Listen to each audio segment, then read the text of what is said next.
shi balle makwabta su ce su ce na lalace. To in soyayya ta waye ce amina asiri ne na ba ta.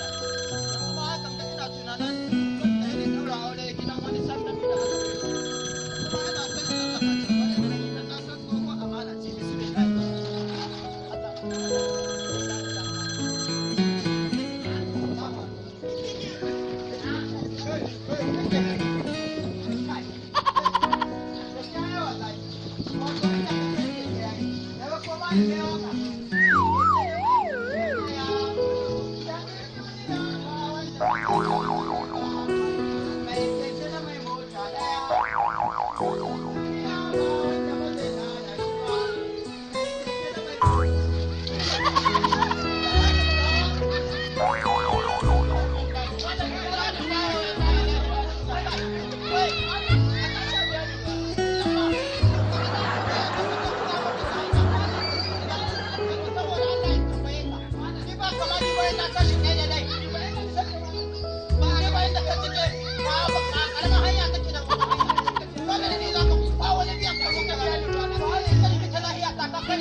Shekara ta 30 ina biyan kuɗinka.